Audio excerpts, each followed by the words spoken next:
గురుగారు ఏంటి మీ ఈ మొహం మీద మామూలు అందరికి ముడతలు ఉంటాయి, మీకు ఆ నామం ఏంటి? ఇలా ఇటు నామాలు ఉన్నాయి, ఇటు అడ్డనామం ఉంది, ఏంటి ఇదంతా? ఇది ఎవరైనా కారణ జన్మలు పుట్టారు ఓకే అంటే ఏదో ఒక గుర్తు ఉంటుంది వాళ్ళకి. Okay okay. కాబట్టి ఈ సమాజంలో మేము 5వ తరంలో ఉన్నాం. మాది సిద్ధ పురుషుల యొక్క వంశము. ఓ ఓకే, మాకు ఏగినేడి వెంకటరామయ్య మా యొక్క 5వ తరంలో ఉన్నాడు. 100 సంవత్సరాల క్రితం ఆయన చెప్పి సమాధి అయిపోయాడు. ఓకే ఓకే, ఇప్పటికీ ఆయనకి ఆరాధన ఉత్సవాలు జరుగుతాయి. ఓ ఏప్రిల్ మేలో ఆరాధన ఉత్సవాలు జరుగుతాయి. మేము చాలా ఘనంగా నిర్వహిస్తుంటాం ఆ ఆరాధన ఉత్సవాల్ని.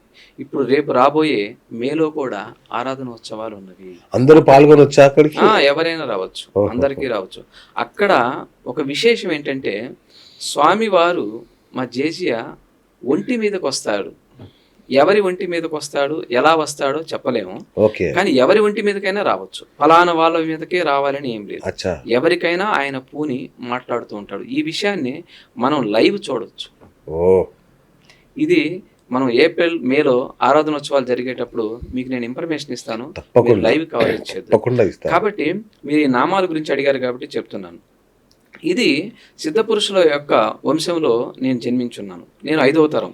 ఈ మధ్యలో ఎవరికీ రాలేదు ఈ అంశ. జ్యోతిష్యం కానీ, ఈ కీర్తనలు పాడటం కానీ, ఈ 2 కళలు అబ్బి ఎవరికి లేవు మా వంశంలో. నాకు భగవంతుడు ఇచ్చాడు. అందుకని నేను పుట్టింది కూడా శ్రవణ నక్షత్రంలో పుట్టాను. అంటే 7 కొండలవాడి నక్షత్రంలోనే పుట్టాడు. మా జేజే కూడా 7 కొండలవాడిని ధ్యానం చేస్తూ నిరంతరం ఆయనలో ఐక్యమైపోయాడు. కాబట్టి ఏంటంటే కారణ జన్మ, కాబట్టి ఆయన పేరే పెట్టుకున్నాడు. అందుకని ఈ నామాల్ని మా వాళ్ళు ఎప్పుడో గుర్తించారు. ఓకే, ఈడేదో కారణంగా పుట్టాడు, ఊరికే లేదు అనే దానికోసం ఈ కారణం ఉంటేనే మనం జన్మ తీసుకుంటున్నాం. అందుకే కొంతమందిని మనం కారణ జన్ములు అంటాం కదా. కాబట్టి నా ద్వారా ఎంతో కొంత ఈ సమాజానికి ఉపయోగపడే మంచి పనులు చేయడం కోసం నేను జన్మించాను అనుకుంటున్నాను. సో మీరు మీ జేజీ దగ్గర నుంచి మీరందరూ ఆ వెంకన్న గురించే మాట్లాడుతున్నారు. స్వయంగా ఆయన పేరే పెట్టుకున్నారు, ఆయన నామాలే ధరించారు. సో తిరుమలకు మేమందరం వెళ్తుంటాం, మా అనుభవాలు వేరు. మీకు ఎలాంటి అనుభవాలు ఉన్నాయి తిరుమలతో? తిరుమలలో నాకున్న అనుభవాలు ఇంతకుముందు మన స్టూడియోలోనే కొన్ని చెప్పాను. అవును. నేను రీసెంట్గా ఒక 2 నెలల క్రితం వెళ్ళాను. ఓకే. అంటే స్వామి ఎంత మిరాకిల్స్ చేస్తాడంటే, మాకు వాస్తవంగా బ్రేక్ దర్శనం ఉంది. ఈ బ్రేక్ దర్శనం జనరల్గా ఉదయం 8 గంటల లోపు అందరికీ పంపిస్తూ ఉంటారు. మేము దగ్గర 12 మంది దాకా వెళ్ళాం. 2 డిప్యూటీ సీఎం గారి లెటర్లు తీసుకొని వెళ్ళాం. కాబట్టి బ్రేక్ దర్శనం ఆ రోజు శుక్రవారం ఉదయం 8 కల్లా క్లోజ్ చేస్తున్నారు. అందరికీ మెసేజ్లు వెళ్ళిపోయినాయి అనమాట. ఓకే, మీకు క్లోజ్ అయిపోయింది, అందరూ కూడా 8 గంటల కల్లా రావాలని అందరికీ సెల్లులకి మెసేజ్లు వెళ్ళినాయి. సరే, మాకు ఎక్కడి వరకు ఉందంటే 9 గంటలకి 10 గంటలకి రిపోర్ట్ చేయమని మాకుంది. మేమందరం కూడా 12 మంది కరెక్ట్గా 9:30, 10 అయ్యేటప్పుడు అక్కడికి వచ్చి రిపోర్ట్ చేసాం.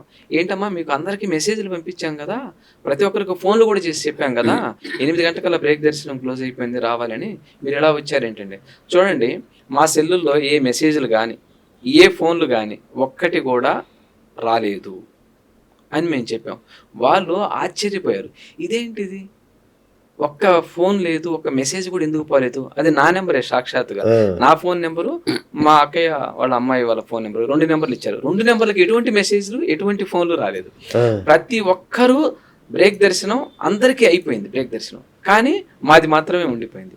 అప్పుడు స్వామి ఏం చేశాడంటే, అతనికి చూపించాం కదా, అక్కడి నుంచి ఫోన్లో మాట్లాడించి లోపల ఆలయంలోకి మాట్లాడించి ఏదో పొరపాటు జరిగింది అని. కానీ ఆ పొరపాటుకు కూడా ఒక పెద్ద కారణం ఉంది. మాతో పాటు దర్శనానికి 12 మందిలో ఒక 80 సంవత్సరాలు పైబడిన వృద్ధురాలు మా అమ్మగారు ఉన్నారు. ఆవిడ పెద్దగా నడవలేరు, ఒక్కడుగు మాత్రమే వేయగలదు ఆవిడ. అలాంటి ఆవిడ కోసం ఈ దర్శనం మనం ఎంత స్పీడ్గా వెళ్ళగలం, టయానికి వెళ్ళగలం అని నేను కొంచెం ఆతురత పడ్డాను. కానీ భగవంతుడు ఏం చేశాడు, కేవలం నాకు తెలిసి ఆవిడ కోసమే అవన్నీ మార్చాడు. తర్వాత స్వతంత్రంగా ఫోన్ చేసి లోపల ఆలయంలోకి చెప్పి ఇలా చిన్న పొరపాటు జరిగిందని మైక్లో అనౌన్స్ చేశారండి. అది లోపల గుడి లోపల మైక్లో అనౌన్స్ చేశారు. ఓకే, ఏమని చేశారు, ఇలా మిస్ అయిన 10 మంది వస్తున్నారు, వాళ్ళకి దారి ఇవ్వండి, బ్రేక్ దర్శనానికి వాళ్ళని పంపించాలి అని ఇచ్చారు. దాదాపు అండి లోపల మేము 5 నిమిషాల పాటు క్యూలో ఎవ్వరు లేకుండా దర్శనం చేసుకునే భాగ్యాన్ని మా 12 మందికి కల్పించాడు. అంటే భగవంతుడు ఆయన చేయదలుచుకుంటే, ఆయన భక్తుల్ని చూడదలుచుకుంటే ఎంత విశేషంగా అనుగ్రహిస్తున్నాడు. అసలు ఎటువంటి మహిమ, నాకైతే మైండ్ పోయింది. అసలు నాతో పాటు వచ్చిన వాళ్ళందరం కూడా అసలు ఇది ఏం మిరాకిల్, అందరికీ ఫోన్లు వెళ్ళటం ఏంటి, మెసేజ్లు వెళ్ళటం ఏంటి, మనకు అసలు రాకపోవటం ఏమిటి, ఇది కేవలం మనకి అద్భుతమైన దర్శనాన్ని ఇవ్వటం కోసం భగవంతుడు చేశాడు. ఇప్పుడు మా వాళ్ళంతా గుంటూరులోనే ఉన్నారు, లైవ్ ఎవరినైనా అడగచ్చు అంతే కదా ఈ మిరాకిల్. అలా నా జీవితంలో ఇలాంటి అద్భుతం. కాబట్టి ఏడుకొండల వాడి యొక్క దర్శనం, వెంకటాద్రి సమం స్థానం బ్రహ్మాండే నాస్తి కించన వెంకటేశ సమో దేవో న భూతో న భవిష్యతి న భూతో న భవిష్యతి. స్వామి పుష్కరిణి స్థానం సద్గురోహో పాదసేవనం ఏకాదశి వ్రతం చాపే త్రయం అత్యంత దుర్లభం అన్నాడు ఈ కలియుగంలో. కాబట్టి ఏడుకొండల వాడి యొక్క పుష్కరిణిలో స్థానం, స్వామి పుష్కరిణి స్థానం మొట్టమొదటిది. ఆ స్థానం లభించటమే ఒక అద్భుతం, ఒక యోగం. ఎన్నో పాపాలను దగ్ధం చేసేదే ఆ పుష్కరిణి. ఆ పుష్కరిణి ఊరికే రాలేదు, అది వైకుంఠం నుంచి గరుత్మంతుడి చేత తీసుకురాబడింది. ఆ కొండలు, ఆ పుష్కరిణి అంతా కూడా వైకుంఠం నుంచి వచ్చినవే. కాబట్టి అందులో స్నానం చేస్తే దాన్ని విరజా నది అంటారు. స్వామి వారి యొక్క పాదాల కింద ఇప్పటికీ ప్రవహిస్తూనే ఉంటుంది. ఓకే, మనం అర్చకుని అడిగితే చెప్తారు, సైలెంట్గా వింటే చిన్నపాటి శబ్దం కనిపిస్తుంది.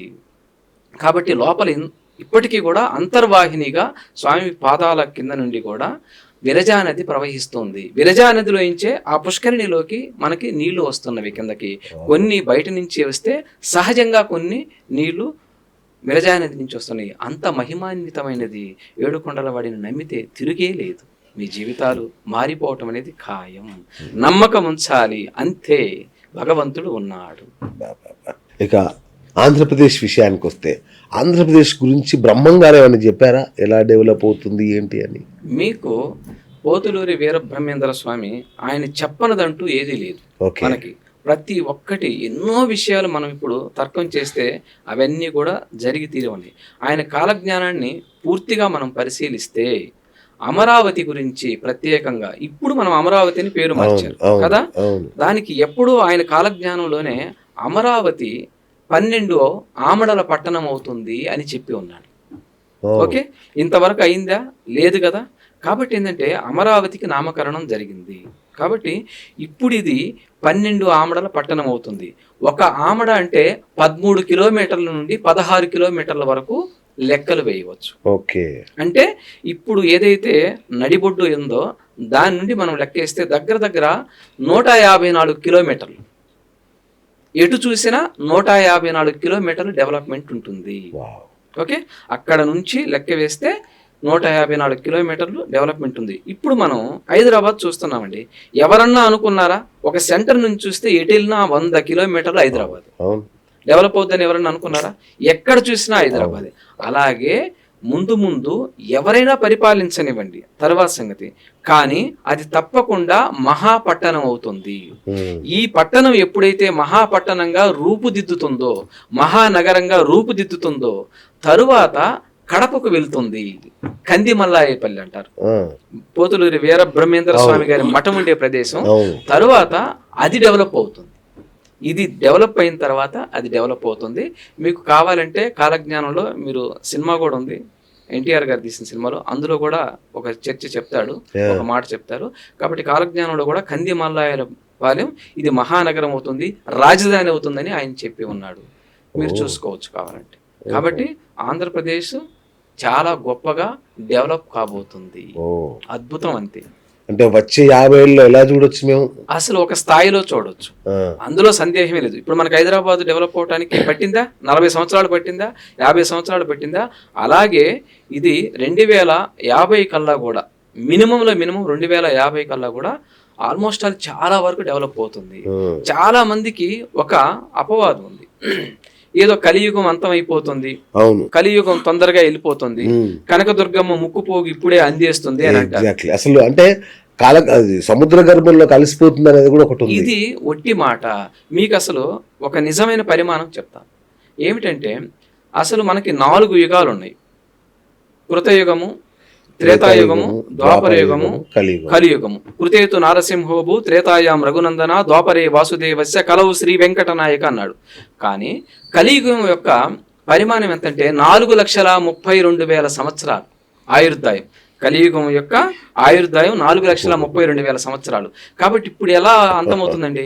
మనకి ద్వాపర యుగం అయిపోయి మన క్యాలెండర్ ప్రకారం, మన తెలుగు క్యాలెండర్ ప్రకారం 5,125 సంవత్సరంలో ఉన్నాం.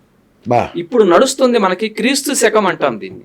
అంటే మనల్ని బ్రిటిష్ వారు పరిపాలించారు కాబట్టి క్రీస్తు శకం అంటారు. కాబట్టి ఇది 2025లో ఉన్నాం. కానీ మన ఒరిజినల్ తెలుగు క్యాలెండర్ వచ్చేసి 5,125 సంవత్సరం నడుస్తుంది.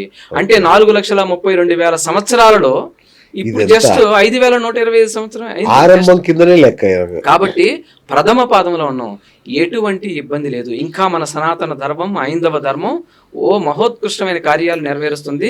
ఇంకా ఏమి మనకి కనపడలేదు, ఇప్పుడే ఆరంభమైంది అనుకోవాలి. మన శాస్త్రపరంగా చెప్తున్నారా? శాస్త్రపరంగానే చెప్తున్నాను, శాస్త్రపరంగానే చెప్తున్నాను. ఎందుకంటే ఇప్పుడే అంతమైపోయేదంటే మనకి వేదాలు చెప్పున్నాయి, పురాణాలు చెప్పున్నాయి, అన్ని చెప్పున్నాయి. 4,32,000 సంవత్సరాలు కలియుగం యొక్క ఆయుర్దాయం అని మనకి ఎంతో మంది మన గురువులు చెప్పున్నారు. చాగంటి గారు చెప్పున్నారు. ఆయన ఏం ఊరికి చెప్పారు కదా, ఎన్నో పురాణాలను అధ్యయనం చేసే కదా. కాబట్టి ఇది నిర్దిష్టమైన పరిమాణం. Okay okay.